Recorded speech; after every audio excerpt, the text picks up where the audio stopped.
नमस्कार मित्रों, मैं हूं विक्रम सिसोदिया और आप देख रहे हैं सिंपल समाचार। सिंपल समाचार मौजूद है आज राजस्थान के भीलवाड़ा में। आज देखने को मिला कि एक किशन भाई भोपा जो है एक वाद्य हरणी महादेव जो यहाँ का शिव मंदिर का एक लोकप्रिय स्थल है, वहाँ के रहने वाले हैं। और आपके द्वारा जो वाद्य यंत्र बजाया जा रहा था, उसके बाद हम सिंपल समाचार ने आमंत्रित किया है। आपके पास जो यंत्र है इसका नाम रावण हत्ता, रावण हट या रावण का हाथ, इस वाद्य यंत्र का नाम है। और इतिहास में देखें तो ये जो रावण हत्ता या रावण का हाथ जो है वो बताया जाता है कि श्रीलंका से भारत में पहुंचा था। राम रावण उसी का भाट हूँ मैं, कवि हूँ उनका मैं। अच्छा, उस युद्ध के भाट है। राम रावण का जो युद्ध हुआ था, इसको थोड़ा आवाज तो बंद हो रहा है, आवाज नहीं पहुंच पा रही। तो ये बता रहे हैं कि राम भोपा भाट बोले, भोपा भाट है। ये राम रावण का जो युद्ध था उसी के भाट है और उसी की गाथा और उसी की जो कथा है। अप्पड़ बांटने वाला भोपा हूँ मैं। अप्पड़ बांटने वाले भोपा जी हैं। तो ये जो इतिहास है इसका बताते हैं कि राम रावण का जो युद्ध हुआ था उसके बाद भगवान हनुमान जी जब वापस भारत आए थे श्रीलंका से, तो एक रावण हत्ता वो साथ में लेकर आए थे। हालांकि अभी जो नया युग है और नया जमाना है, तो वायलिन है, ऑक्टोपेड है और गिटार है, काफ़ी कुछ नए नए वाद्य तो सामने आ रहे हैं। लेकिन जो इसकी जो महत्ता है वो कम नहीं है। राजस्थान में अधिकतर ये बजता है, बजाते हैं, शादी ब्याह में बुलाते हैं। हाँ, जाते हैं सब जगह, हम शादी ब्याह में बुलाते हैं, प्रोग्राम में हर जगह जाता हूँ। काफ़ी प्रोग्राम में आपको बुलाया जाता है। इसके अलावा अभी दिनेश सुबोधिंगे जो श्रीलंका के जो संगीतज्ञ हैं उनके द्वारा इसका काफ़ी प्रचार किया जा रहा है और इसको सामने लाने का प्रयास जारी है। बताते हैं कि भारत में राजस्थान में ज़्यादा चलता है। और आप थोड़ा बजा के बताएं इसको।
रावण हत्ता कैसे बनता है, क्या है इसमें कोई मोटू सेट तो है ना, वो तो कड़ा हमारी बनाने की। हाँ, ये कितने छेद बन जाते हैं?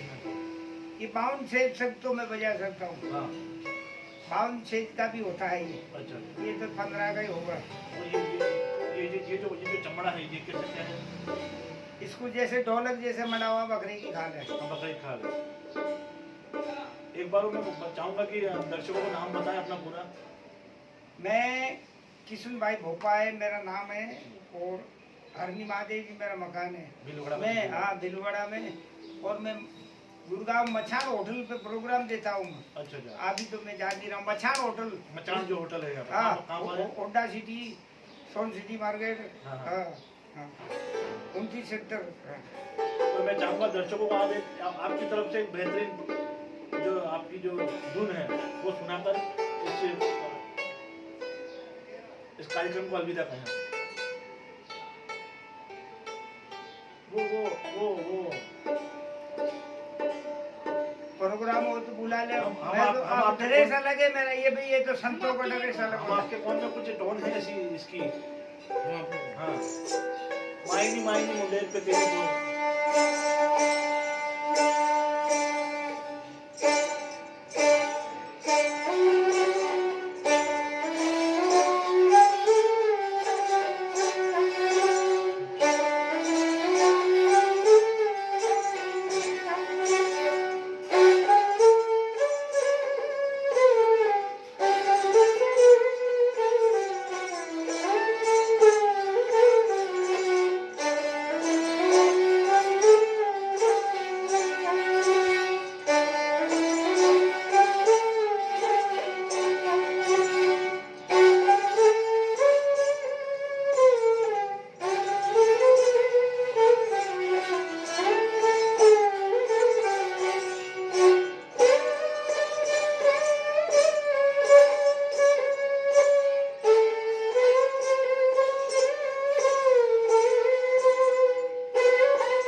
ये तो रावण हत्या के साथ किशन जी हमारे पीछे मौजूद थे।